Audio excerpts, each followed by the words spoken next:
ยิบสีไหนมาแล้วทายถูกก็คือได้กินใครหยิบไม่ได้คือไม่ได้กินโอเคไหมโอเคดูนะตัวอย่างแม่ทำให้ดู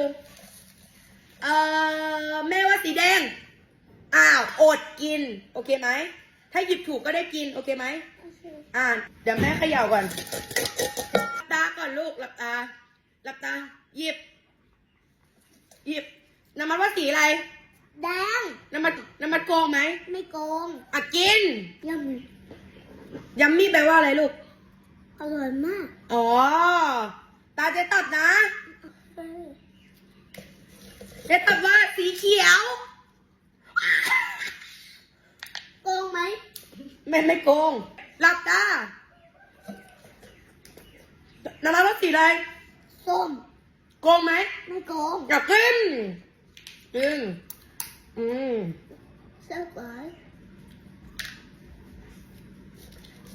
หลับแม่ว่าสีม่วงเพ้อโกงไหมไม่โกงต้องหลับตาอยากกินคะก็หยิบให้ได้สิยังตาแม่ก่อนแม่กินให้น้ำมาดูก่อนอุ้ยเอามาของแม่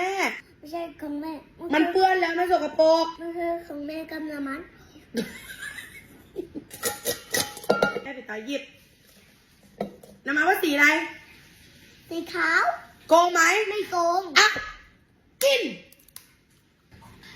น้ำมันแม่ว่าเราเทมากินเลยดีกว่าให้มันจบ